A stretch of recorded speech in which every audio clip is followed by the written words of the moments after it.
भूतिया अस्पताल। भूतों की कहानियाँ कल्पना के आधार पर लिखी जाती है, लेकिन कल्पना भी कुछ वास्तविकता से अभिप्रेरित होती है। भूतिया अस्पताल एक ऐसी माँ की कहानी है जिसके दुखों के सैलाब ने कई माताओं की गोद को खतरे में डाल दिया। एक बहुत ही पिछड़ा गांव था। वहां लड़कियों की आबादी साल दर साल कम होती जा रही थी। गांव के ज्यादातर लोग लड़का पैदा होने को गौरव मानते थे, और वहीं दूसरी तरफ यदि किसी के घर में कन्या पैदा हो जाए तो उसे हीन भावना से देखने लगते थे। उसी गांव में 4 भाइयों का एक परिवार रहता था। सभी भाइयों की शादी हो चुकी थी, लेकिन 3 भाई जो सबसे बड़े थे, उनकी औलादों में केवल लड़कियां ही थी। पूरा खानदान लड़के की आस लगाए बैठा था।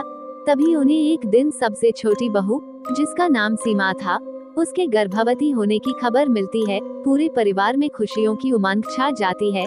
सभी लड़का पैदा होने के इंतजार में छोटी बहू का खूब ख्याल रखते हैं। सीमा का पति अनिल, जो कि कपड़े की दुकान चलाता था, वह भी अपने बच्चे का बेसब्री से इंतजार करता है।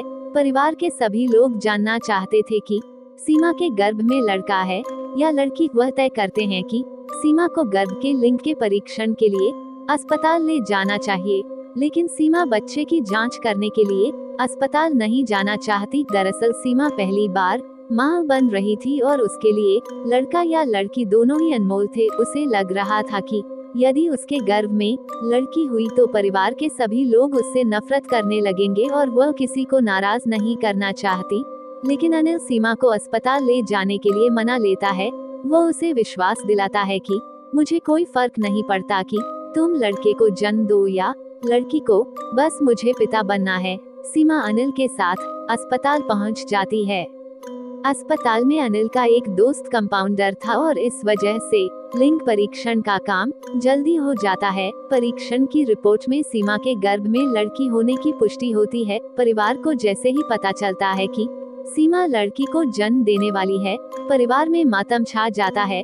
पूरा परिवार मिलकर अनिल को समझाता है कि ये लड़की हमें नहीं चाहिए। वैसे भी परिवार में इतनी सारी लड़कियां हैं, और अब एक और लड़की से परेशानियां बढ़ती जाएंगी। अनिल अपने भाइयों की बात में आ जाता है और सीमा को गर्भपात करने के लिए मनाने की कोशिश करता है, लेकिन सीमा अनिल को गुस्से से चिड़चिड़ाते हुए कहती है, तुम पागल हो, मैं किसी भी कीमत में अपनी बच्ची को नहीं मारने वाली।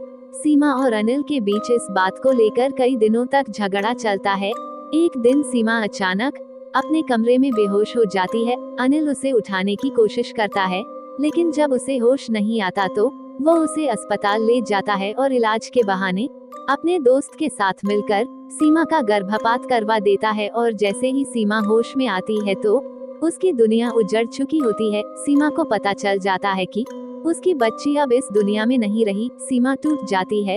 उसके परिवार वालों ने ही उसकी मासूम बच्ची छीन ली। सीमा बहुत दुखी थी और उसका गुस्सा बढ़ता ही जा रहा था। अचानक वह अस्पताल के कमरे में चादर से फांसी लगा लेती है, और कुछ ही पलों के अंदर सीमा की धड़कनें बंद हो जाती है। सीमा के परिवार को जैसे ही पता चलता है कि सीमा ने अस्पताल में आत्महत्या कर ली है, सभी भागते हुए अस्पताल पहुंच जाते हैं। अनिल सीमा के चले जाने से बेहद दुखी होता है। उसे अंदाजा नहीं था कि सीमा बच्ची के गर्भपात से इतनी दुखी हो जाएगी कि अपनी जान ही दे दे। जो होना था वो हो चुका था, लेकिन अब बारी भरपाई करने की थी। सीमा के अंतिम संस्कार के 13 दिन गुजरते ही अस्पताल में सीमा की भूतिया रूह की दस्तक हो जाती है। डिलीवरी वार्ड में भर्ती सभी बच्चे अचानक अपने अपने बिस्तर से नीचे गिरने लगते हैं। लोगों को समझ में नहीं आता कि एक साथ सभी बच्चे नीचे कैसे गिर गए। हालांकि बच्चों को ज्यादा चोट नहीं आती, लेकिन ये घटना मरीजों के अंदर भूतिया डर बैठाने के लिए काफी थी। इसके बाद अस्पताल में भूत होने की अफवाह तेजी से फैलने लगती है, और लोग इसे भूतिया अस्पताल कहने लगते हैं।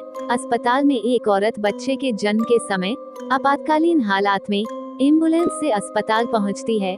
औरत की हालत गंभीर थी, इसलिए उसे अस्पताल के कंपाउंडर तुरंत स्ट्रेचर में उठाकर ले जाने लगते हैं, लेकिन वो उनके हाथ से छूटकर हवा में लटक जाती है। उसे ऊपर लटका देख वहां मौजूद सभी डर की वजह से इधर उधर भागने लगते हैं, और कुछ ही समय में वह ऊपर से नीचे गिरती है और उसे सर में जोरदार चोट लग जाती है, जिससे उसकी जान चली जाती है। एक माँ सीमा के गुस्से की भेंट चढ़ चुकी थी। अस्पताल में रहस्यमय तरीके से मौत अखबारों की सुर्खियां बन जाती है और देखते ही देखते अस्पताल को बंद करने की बात होने लगती है। लेकिन शहर में इससे बड़ा अस्पताल दूसरा कोई नहीं था। इस अस्पताल को शहर की जीवन रेखा कहा जाता था। लेकिन भूतिया अस्पताल अब केवल अफवाहों तक ही सीमित नहीं था। इस बात को वास्तविक आधार मिल चुका था और अब लोगों को पूरा यकीन था कि अस्पताल में कोई ना कोई भूत तो जरूर है, क्योंकि कई हादसे निरंतर हो रहे थे। अस्पताल प्रबंधन मुद्दे को गंभीरता से लेते हुए अस्पताल में झाड़ फूंक करने के लिए एक बहुत प्रतिष्ठित ओझा को बुलाते हैं। ओझा अस्पताल के कमरे में मंत्रों से सिद्ध किया हुआ नींबू रखकर सीमा की रूह का पता लगा लेता है। देखते ही देखते नींबू का कलर सुर्ख लाल हो जाता है।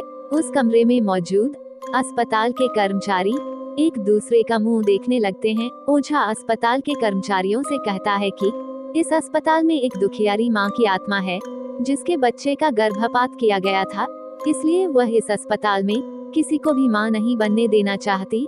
अस्पताल प्रबंधन को सीमा के गर्भपात के बारे में कोई जानकारी नहीं थी, क्योंकि वह गर्भपात अनिल और उसके कंपाउंडर दोस्त ने गुप्त तरीके से किया था। सच्चाई का पता लगाने के लिए ओझा अपनी मंत्र शक्ति से सीमा की रूह को सबके सामने बुला लेता है। सीमा का भूतिया साया आते ही सभी चीजें इधर उधर बिखरने लगती है।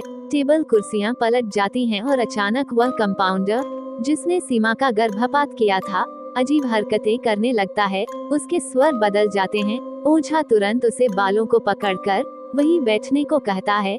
दरअसल ओझा को पता चल चुका था कि सीमा की आत्मा कंपाउंडर के अंदर आ चुकी है। वह सीमा की रूह से पूछता है, बताओ किसने तुम्हारा गर्भपात किया था? हम उसे कानूनन सजा दिलवाएंगे, लेकिन तुम इन मासूम बच्चों की हत्या मत करो।